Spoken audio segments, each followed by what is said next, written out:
Welcome to The Resilience, the podcast where we rediscover how to create grounded, solid, based families and connections in this chaotic, postmodern Canadian culture sphere.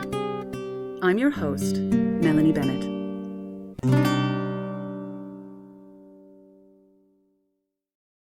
Today's guest is a Maritime mum who's in the middle of dealing with her rapid onset gender dysphoria daughter. Prior to transgenderism affecting her family, this mother was an NDP and Green campaigner. She attended many pride marches with her family. Now she has serious doubts about what trans means for the well-being of her own child and worries what impact it might have on other families. I'd like to apologize in advance. We did have some technical difficulties with this episode. The interview is well worth the listen if you can bring yourself to ignore the echo. I promise. So yeah, there's been a lot of pushback from parents, especially here in Canada, during Pride Month. There's been a lot of protests and a lot of things going on that are very visual for the public, but there's also a lot of things going on behind that sort of brought a lot of this stuff to a head, and so that'd be really. I'm really grateful that you want to talk to me today a little bit about your own personal experience as a parent. Obviously, share what you can share. You're anonymous, and so if there's things that you don't want to share, keep those to yourself. That's fine. But I'll just go ahead and ask you some questions, and yeah, if there's something that you don't feel comfortable with, we can divert to something else. Sure. Okay. Thank you. Why don't we start by you telling me a little bit about yourself and your situation? Sure. So I'm a mom of 3 kids, and I have my oldest child began to identify as transgender at the age of 11. And I would consider myself to be a very liberal woman. I've been a lifelong member and activist of the NDP party here in Canada. And not only just a member, but literally a very active member, very public member, and have always fought for and advocated for the rights of everyone. I hold our Canadian Human Rights Act as sort of a pretty sacred piece of legislation in our country that I'm proud of as a Canadian. And so when my daughter came out as transgender, it was a coming out. I use that language because that's effectively what happened. One day she wrote a letter to me, and I found it taped to my door and began to read it. And the letter had some really interesting language, and it was language that I did not recognize as my child's because, as I said, she was so young, 11 or almost 12, but a middle school child. And so the letter started out, dear mom, this is a really difficult letter for me to write.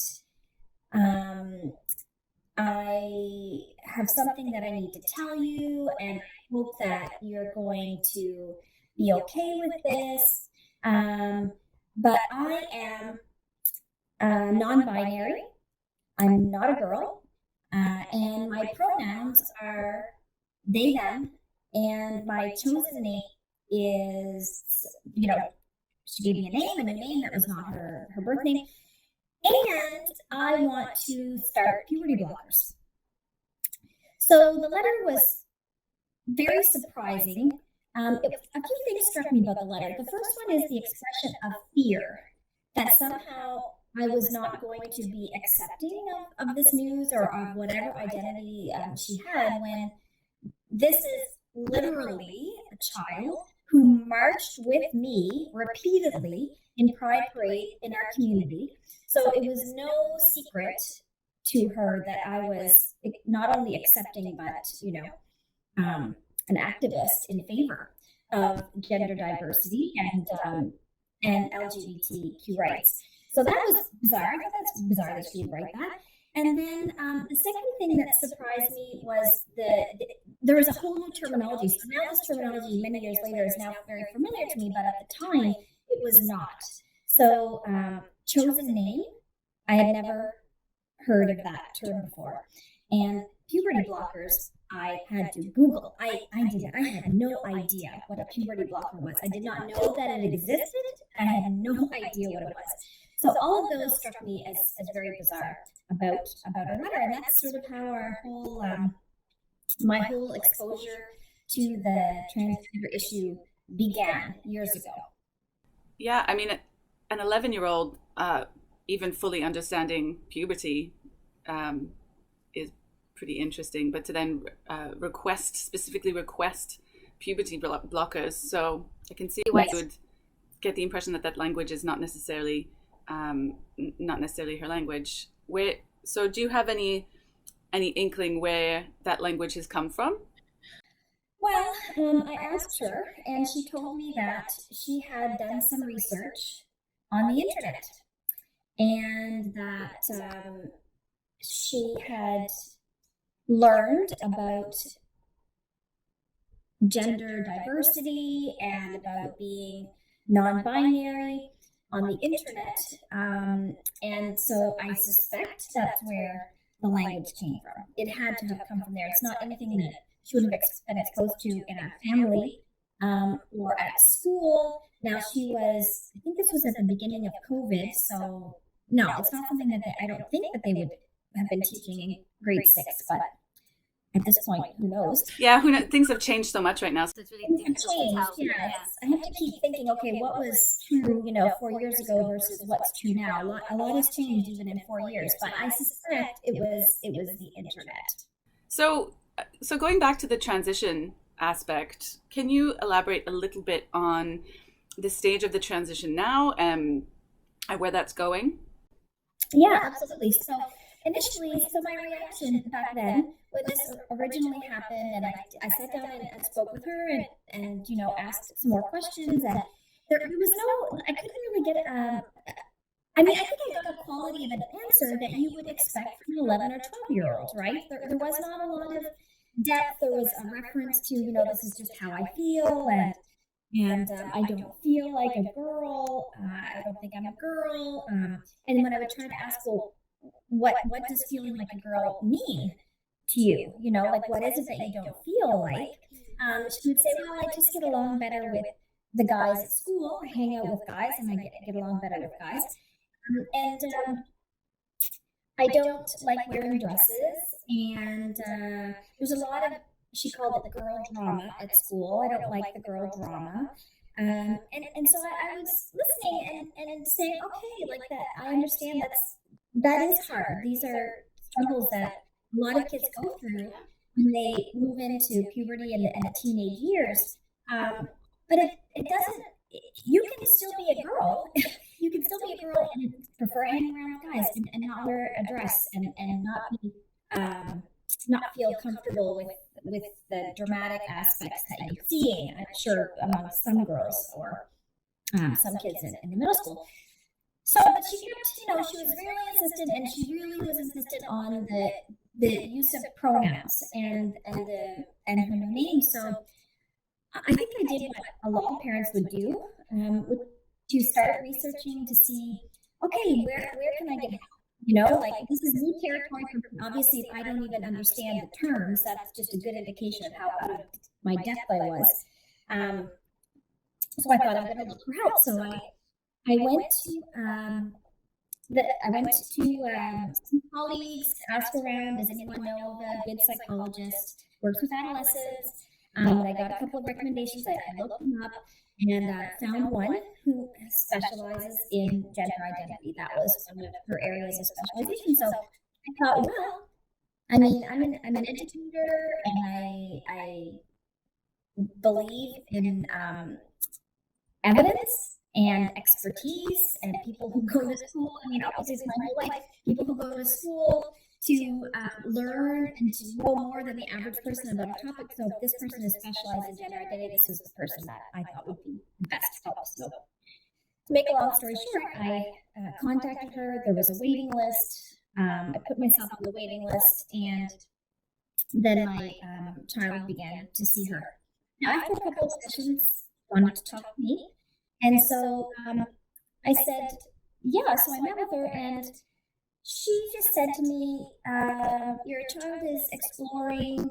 Um, we like to encourage this kind of exploration, and I want to talk to you about what you can do and what your child needs from you." Like those were the words, what your child needs from you.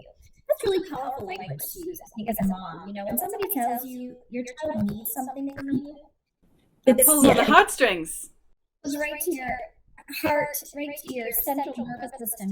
So, of course, I would do anything for my children. So I said, "Well, yeah, this is my child." So she said, "Well, it's really important that you respect her chosen name, their chosen name, and their pronouns." Yeah. Yeah, so that was the first recommendation, the name and the pronouns. And there was something in my gut that was, so I was sort of at that moment sort of torn in half, right? There was half of me that was my heartstrings pulling at me, wanting to do whatever my child needed from me that was going to help them. And then the other half of me was this nagging feeling in my gut that said, changing a child's name and pronouns feels like a really big step.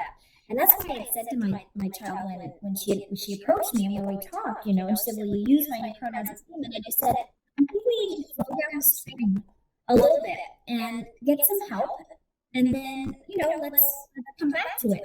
But because my gut was just saying, that's just a big step. It doesn't feel right. It doesn't feel right to switch a name that a child has used for 10, 12 years or more, and that roots the child in a family, in a community, in a history, to just discard that one day.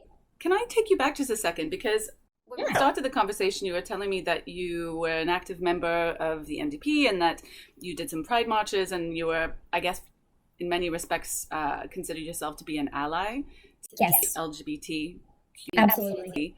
But now you're telling me that your initial reaction to your child's transition was skepticism or uncertainty or discomfort with some of the things that were being presented to you. How do you understand for yourself that on the one hand you're very open, and on the other hand you went, hang on, this doesn't feel right? Right. I think that's a really key question, and it's because the past few years have been such a learning process, and I've had to go back and reevaluate what I understood before and versus what I understand now. And I think there was a key key difference that I learned about through my experience with my own child that was not evident to me in all of my years as an activist and as an ally. When I marched in pride parades and even helped organize pride parades, I was always working with adults. Yeah. So I just never had to stop and ask myself these questions. It didn't feel relevant to me. This was just a matter of supporting adult human beings in my community to be accepted, welcomed, safe, to not suffer discrimination or bullying kind. I never in those years understood how this was impacting children and what the overlap was, or how this played out with children. I just had literally zero exposure. Maybe some youth, who were in the parades who identified as gay. That's another issue. Again, that's another learning issue a bit, and the difference between the LGBT issue versus the trans issue in children.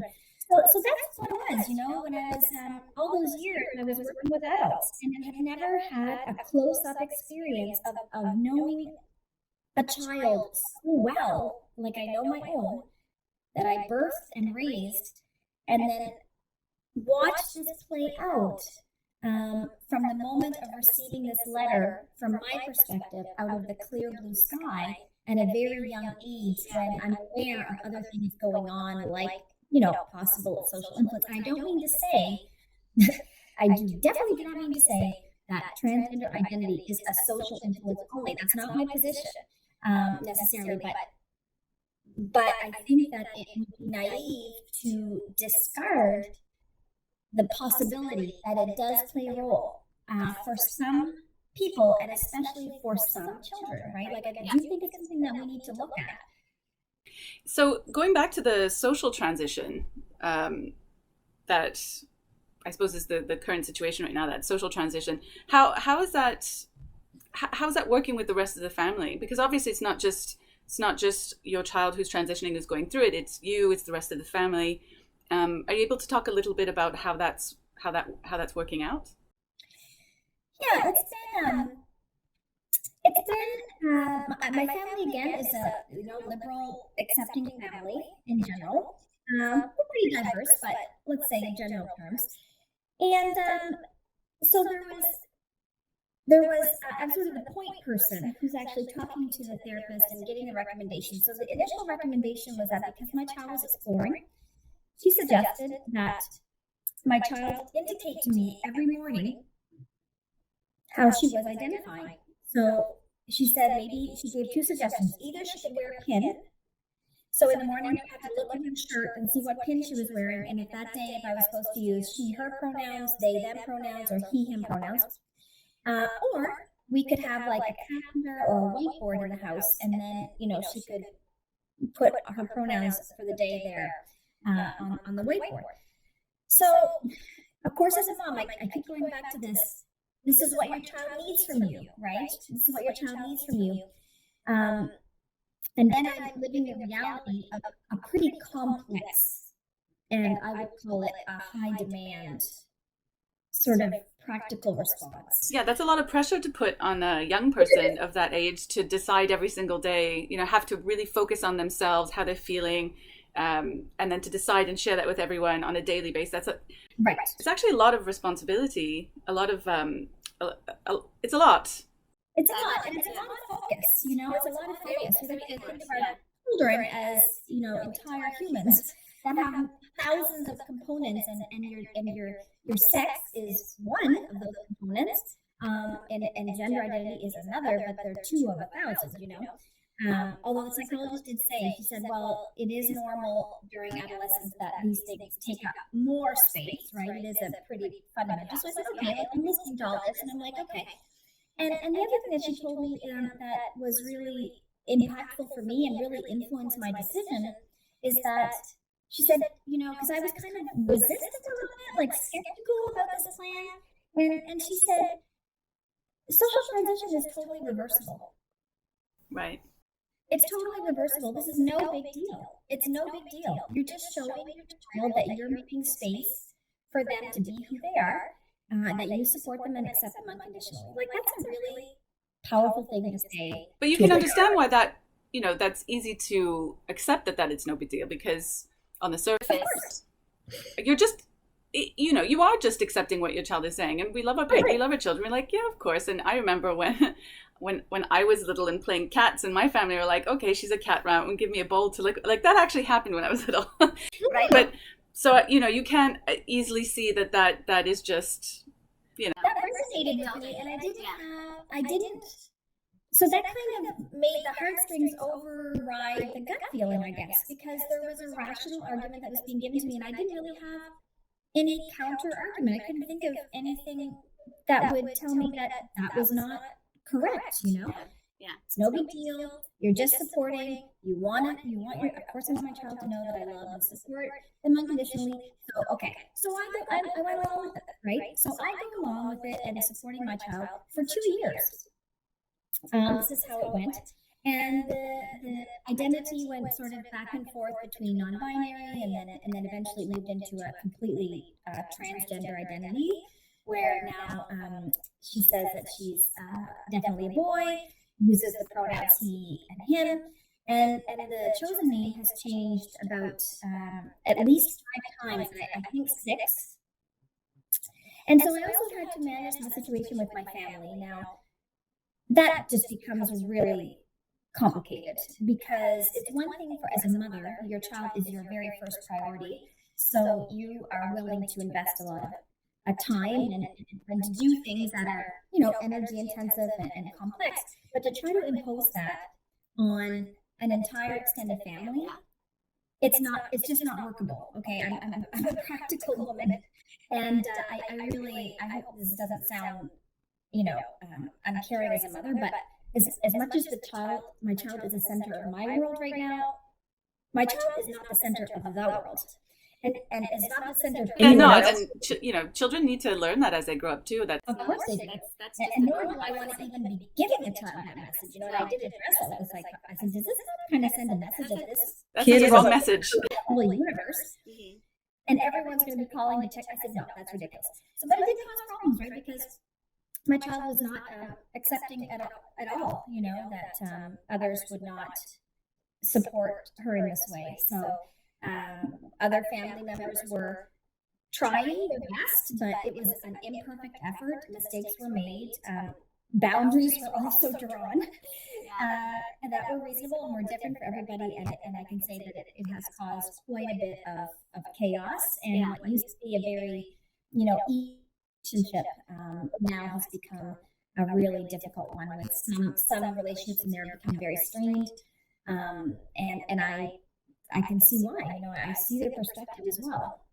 Yeah, we can sometimes we hear a lot now about loving unconditionally, and sometimes I think that there's a conflation between agreeing with everything that you say and doing everything that you say and loving unconditionally, and I think that can be really harmful, especially with young people when they're taught. This is just my opinion here, but when they're taught that, loving unconditionally means that you must do everything that I say, and if you don't, you don't love me, and it's abusive, and kind of hearing that messaging from a lot of different sources, I think that's right. Because the effect on families, such as the effects that you've sort of just described now. Exactly. And then the schools, maybe I can tell you a little bit about what happened in the schools. Yes, please. Yeah. So that's another level. So as I'm dealing with the family side of things and trying as a parent, and this is my oldest child, so it's also my first time going through adolescence as a child, and I'm not perfect, and I don't have all the answers. I'm just doing my best. Join the club. Yeah, so it's seeming that I don't want to send my child a message that she's the center of the whole universe. And the other message that I really think is important, although they are really young to understand it, but I think that we tell them anyway, even though we know they can't understand yet, we still want them to hear this message that healthy relationships and love and unconditional love are not so much about agreeing with everything. Yeah. It's not about people agreeing 100% of the time. Yeah. It's about... It's how you work things out. Yeah. It's about seeing differences and being able to accept those and knowing that your family is there for you anyway. They may not agree. They may not do exactly what you want them to do, but that's, and one line I remember saying to her was, it's really easy to love someone when you agree with them. Yeah. That's unconditional love. That's just, we all agree, and this is great. Unconditional love is when you have to realize that you're fundamentally different on some level, and that's what you care enough for someone to be able to disagree with them and love them enough to continue disagreeing. Yeah, exactly. So something that's lost. Yeah. So and I would give examples like my husband and I disagree on any number of things. Sometimes we fight about them, but we're still there for each other. And so tell me about the schools. We went off on unconditional love. Unconditional love.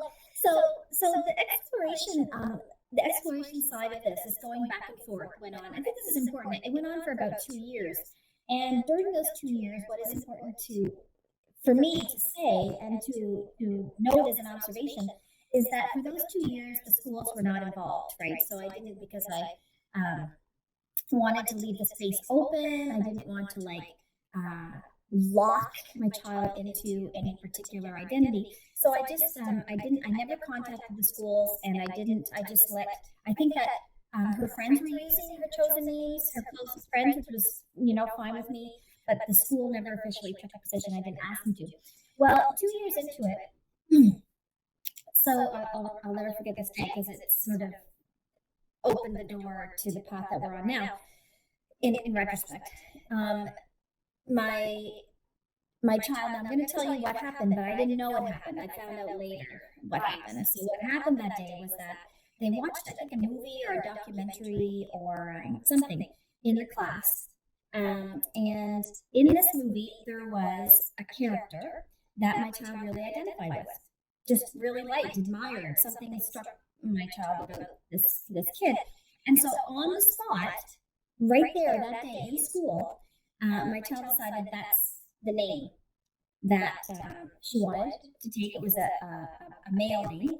Right. So she identifies, she makes the decision, and that very day stood up in front of the whole class and the teacher and made this very public coming out declaration. That, from what I can gather, from what people told me later on that they heard, was that it had, the public declaration had a lot to do with a lifetime of suffering in silence, of being somebody that she didn't feel she could show the world, of being trapped in the wrong body, and all the suffering that caused. And now there was this liberation. She was telling everyone what her true self was. She's a boy, and her name is this name that she saw in the movie that day. So this happens, and then immediately, the teacher started crying, and the students were so moved, and they adopted immediately the name. And the teacher communicated with the administration, so the whole school switched the name, and that began to be the name that was used at school by everyone. And I had no idea this had happened until weeks later, and I found out from the parent of another kid who showed up on my doorstep and said, there's something going on, and I have got an inkling that you don't know, so I want to let you know. And that led me to then contact the school and confirm that this was indeed what had happened. Yeah, so that was the end. I say this is important because for 2 years, there was a sort of fluidity and this exploration going on. But the minute that happened, that was the end. That was the end of the exploring, right? That was the minute that it became locked in. And now 2 or 3 more years have passed. There's been no more movement. That has become the fixed identity. Let me tell you what I heard when you were telling me this story. Okay. What I heard is that a child was given carte blanche to focus intensively inwardly. Mm-hmm. Everyone around them in their family went along with that. And it came to a point where they had a religious experience where they declared,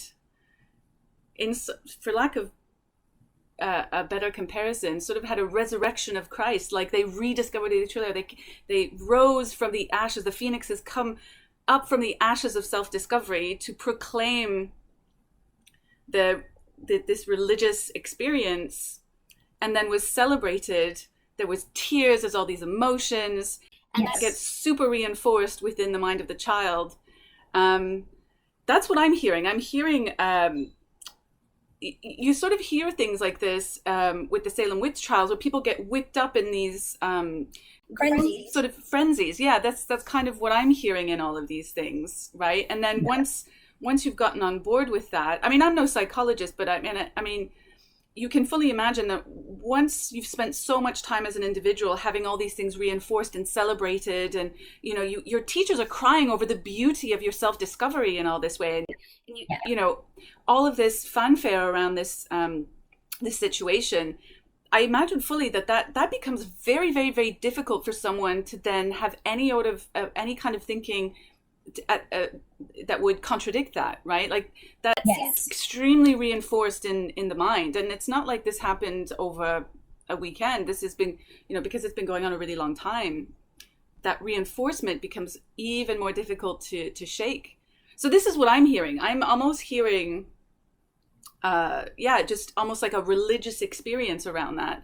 And I'm a little bit I was a little bit surprised to hear about the teachers crying and the celebration in the schools. I feel like that adds a whole other layer of complexity to the situation. I think it really does, and it's at that point that I start, because again, we have to go back to what I was told years before. Social transition is no big deal. It's totally reversible. And I believe that, and of course wanted to do what was best for my child. But now, after this happened, it's no big deal when it's just that child licking the bowl of water because they think you're a cat and we forget about it. It is a big deal when this goes on for years and then gets psychologically reinforced at every turn, right? Exactly. And when a child does this kind of declaration, and I did confirm those details. I want you to know that I confirmed those details to my child. You know, it's not that just that I took the neighbors or whatever, like the parents' word for it. Actually, So you weren't told about this at school. So never. this religious awakening occurred at school, so to the point of moving a teacher to tears. Yeah. And yet you were not. Nobody thought. Nobody would not pick up the phone and call me and tell me this was happening. But you've not given an indication that you're. I mean, have you? We haven't discussed it, but have you given an indication that you're more critical of this, or any reason? No, not to police perspective, they would not have a single idea. No, they would have no reason to believe that at all. And so that's a question I don't have an answer for right now. I also want to say that even at this point, I still had no idea that there was a policy in place at the provincial level that allowed. So I thought something had gone terribly wrong. By the time I contacted the school this information, I thought there was going to be an apology and you know, somebody was going to be scandalized that this had happened. And then to my complete shock and surprise, that's not what happened. No. I was told that this was protocol and that, you know, there's a policy in place and teachers are not to tell parents about the gender identity of a child. This kind of thing happens. It's to be kept unless the child gives explicit permission. And I said, well, did anyone ask the child to contact me? And they didn't know about that. They didn't think so. It just didn't seem to occur to anyone that might be really important. So I don't think permission. The person I spoke with did not think that permission had been asked. And then they said, well, we'll go ahead and do that now. I said, oh my goodness, well. I'm on the phone with you now. I think, the bulls left the gate. So there, another moment of discovery is the policy, right? And the complete and utter shock when I found the policy online, and it does in fact say that, you know, this can happen at school and parents cannot be informed about it. So that was very upsetting, like just very destabilizing. It did not fit within my concept of how our society works and the role that I always thought parents had. You know, this kind of flew in the face of that. So what role do you feel that parents had or should have, possibly, that they don't have right now? Well, certainly to be informed. I mean, it's not to say that there can't be disagreements, that you own your children and they must obey blindly. We all know that's not the way it works. That's not a healthy model. But certainly parents have to know what is happening with their children when it's a big deal. And that's the moment where the whole "this is no big deal" thing began to unravel for me. And then that just sped up over the course of the next 2 years. And I'll just tell you briefly where we are now. Yeah. Once that was done at school, then the next request and the focus of the child began to be hormone therapy. So she really wants to take cross-sex hormones, testosterone, and it became such a point of fixation, you know, just a complete point of fixation. So now we're at the stage where she's going to begin taking hormones. And so now I have the perspective of actually having a consent form and an information document about all of the risks that are associated with these hormones and all of the unknowns about the hormones. So now, again, 4 years later, back to that day where the declaration was made, this is no big deal, social transition is no big deal. I'm looking at the time, I said, okay, and I said, I'll support my child, and this is what I need to do, this is what I'll do. Now, I have a whole 4 years have gone by, and I have a whole other perspective. Now I see how the dots are connected, and that social transition is a very big deal. It's an extremely big deal. It leads to other kinds of treatments. And now I know the term gender affirming care, which is not a term I understood or even had ever heard of 4 years ago. But now I understand that social transition is a step on a path that leads to, or can lead to, doesn't always lead to, but can lead to medical transition. And the risks that are associated with hormones that are specifically outlined in the form, the consent form, are horrific. You know, Can we just specify what we mean by medical transition? Yeah. Social transition, just to be clear. Yeah, for sure. So the social transition includes the name change, the pronoun change, changing the way that kids dress, cut their hair, carry themselves. And then the medical transition includes two main parts, I guess. The first is cross-hormone therapy. So in Native girls, they would take testosterone, and in Native boys, they would take assumed estrogen. And the other part of medical transition is surgery. So they can have their breasts removed. For boys, I'm much more informed on that. And to be clear, you know, probably most people who are trans wouldn't go all the way to actually having genital surgery, but that it would be the end. You're right. Yes. Right. Yeah, that's definitely part of the medical. So now I'm reevaluating the whole social transition piece, and I'm mostly upset about not being given the full picture of what it meant. It does seem to me that I was purposefully misled. Those words, this is no big deal. Yeah, that's a big claim. So I just want to focus on that just for a second. That you feel that you were purposefully misled by, you mean the counselors and psych? Yes, I do. Really? Either that, or I have to believe that the specialist is completely competent. My understanding is that they're bound, that they can't. I mean, I could be wrong. This is not something that I've personally gone through, but my understanding was that they have to affirm that there is no other way forward, and if they did, then they may be, I don't know, discounseled, whatever you want to call it. Oh, but you're saying that is something else I found out later, that because of much later, like actually quite recently, I found out about the legislation that's been passed by our federal government. There are a couple of bills that have been passed that gender identity has been added to our Human Rights Act. Right. And that there has been another law passed that bans conversion therapy, and conversion therapy is specifically defined as trying to convince a transgender person that they're not transgender, right? That they are, in fact, their identity, their true self is consistent with, the same as their biological sex. Yeah. So that has led to, yes, this incredible pressure on professionals to, I've heard a couple of them that don't think that they can safely question a child. They have to affirm.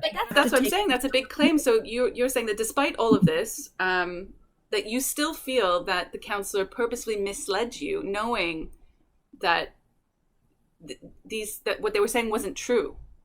Exactly. And what makes you? I believe that the counselor, having the years of experience that she has, would have to know that even if the person, even if she never bothered to pick an academic article in her life, would have to know from her own clinical experience that social transition is much more likely to result in the persistence, right? Much more likely to lead to medical intervention. But if you're that way minded, I'm going to play devil's advocate, because if you're that way minded, you could also argue that if you're seeing people continuously go on this path, that you could reinforce in your mind the opposite, that actually this is proof that this is the right course of action. And this is, right? Like, because you could in your mind say, well, look, all of my patients carried on this journey, and so this must be the right thing that we're doing. Right. Yeah. You could definitely. This raises a whole bunch of other questions about how much professionals know, how they know what they know, what it is they're concluding. These are not discussions that I ever had with her, right? All I know is what she told me, and then what my experience is, which is that social transition. Yeah, I mean, you're on the path now, and you guys are going where you're going. Right. So where is that right now? What's the state of affairs currently? Yeah, so the state of affairs is that she's going to begin hormone therapy, and now I'm on a whole other level of, now there's no denying that this is no big deal because the medical professional had to give us a form to so that we are legally informed of the risks. And that form pulls no punches. It's pretty horrific. Anyone who would read that would I mean, I say to people, is this what anyone wants for their child? These kinds of risks, infertility? Is that the informed consent? Is that what Yes. you're referring to? And Exactly. can you briefly describe what that's been? I mean, because, you know, in some provinces, and from my own personal experience, at least you're involved in this way, because here in Ontario, parents don't need to be involved in any way, shape, or form for minors. So what does that look like for you? Right. So it means that until my child is 18, there is consent that's required from both parents. So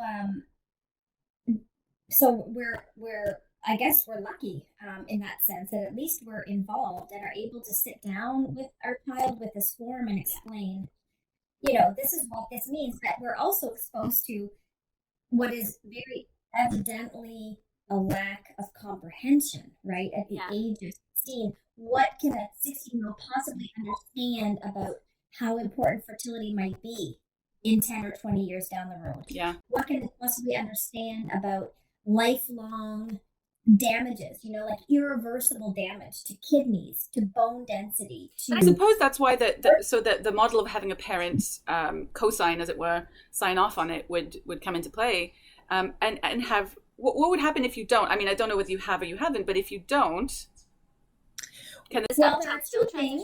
There are two things that we've been sort of... I'm going to use the word threaten because I think they're threats.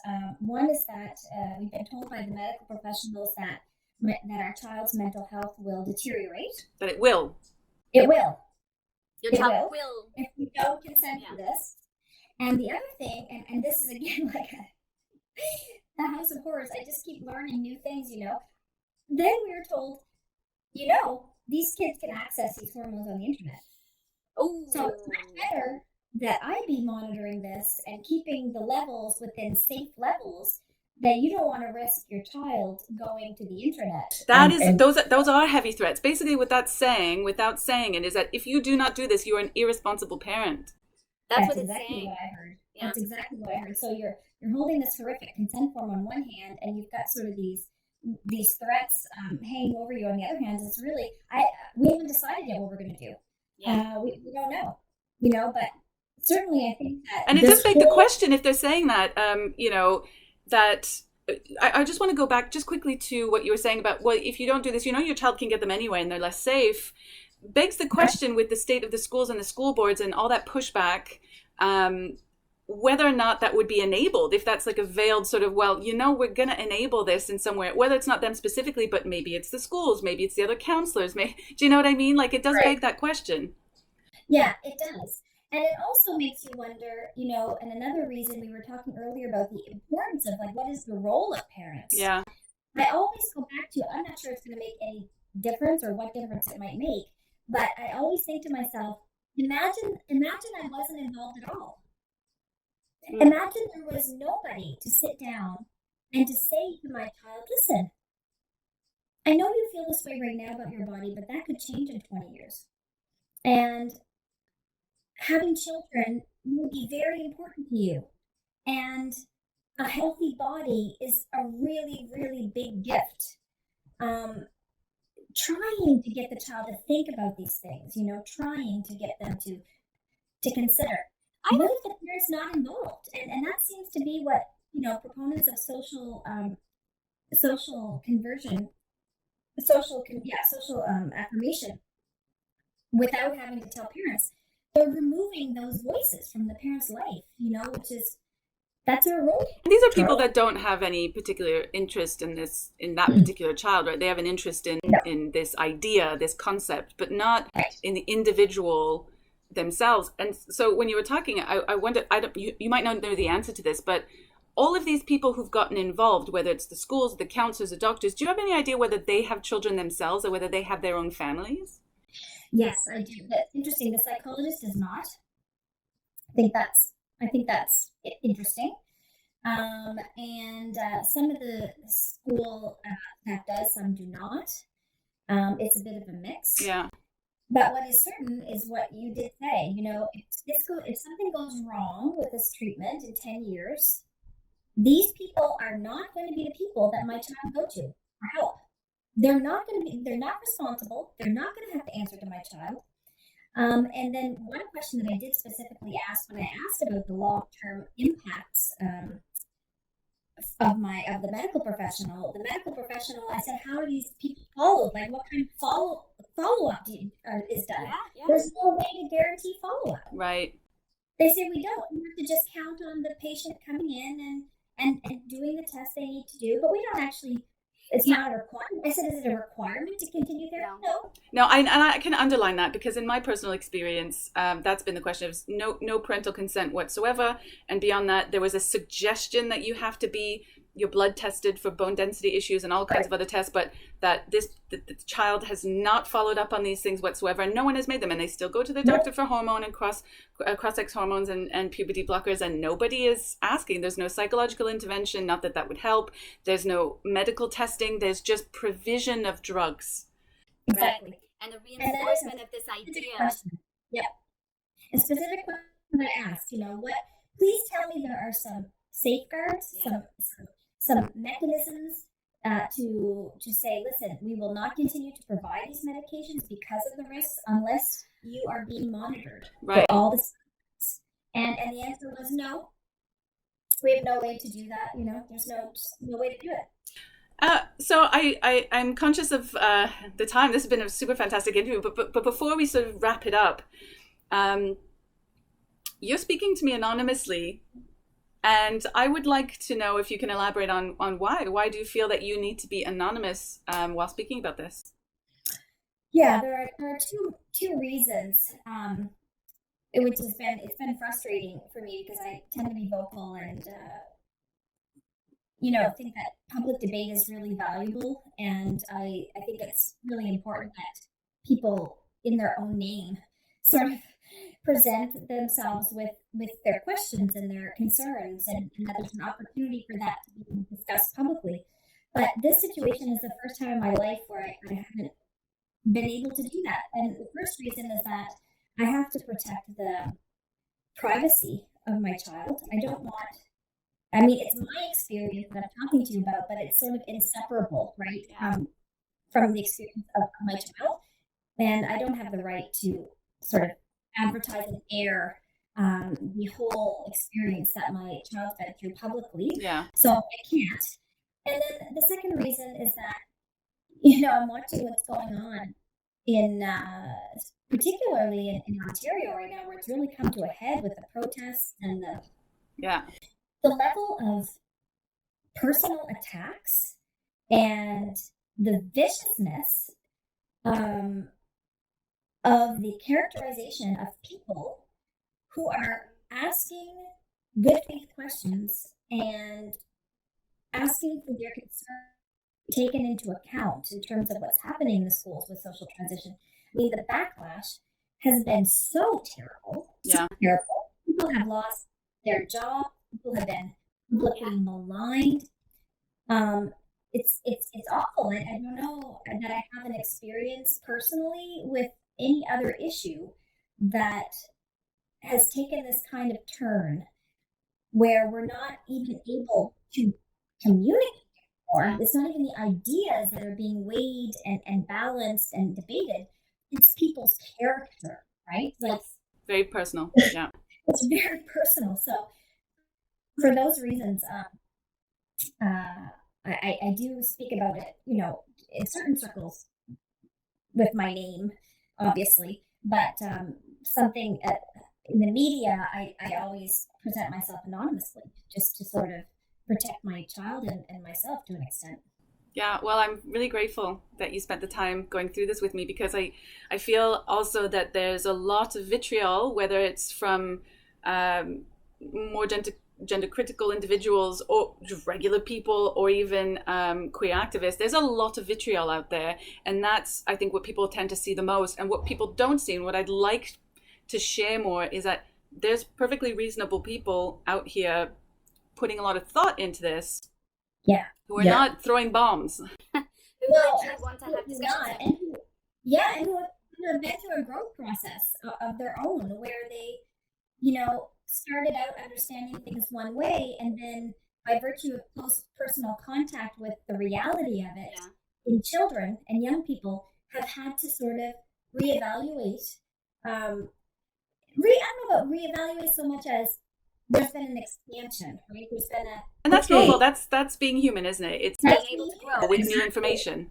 Exactly. Yeah. And seeing things now from other perspectives, and other legitimate concerns that I had never considered before. So I think it's important that, because I think a lot of people think they're doing the right thing by taking kids' leave and just sort of going down this path of social transitioning. I don't think people are doing it out of because of evil, but I think that the things that I've shared with you today are things that they haven't considered. They just haven't considered, because how could they unless they've been through it? You have to be able to, but you also have to be able to hear. I agree that I think most people, whatever position they're taking, it is from a good place, but without being able to hear each other out, without being able to discuss the gray areas, nobody's going to have a full picture, right? And exactly. We can be as good faith as possible, but we're not really truly understanding the whole thing. And when adults, this is the position I take, is when us adults are not able to sort out something so important that could fundamentally change society on such a grand scale,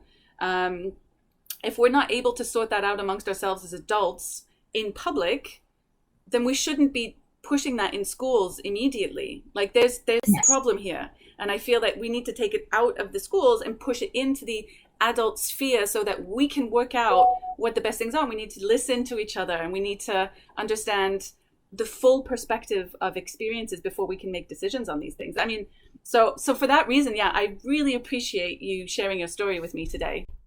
Well, I really appreciate the work that you're doing too, to get this out into the public sphere and to have people share their experiences, and hopefully this will help to move it beyond the personal attacks, and to have people really consider the bigger picture based on, one important component is the lived experience of parents. It's a really, really important component. Not the only one, but it's an important one.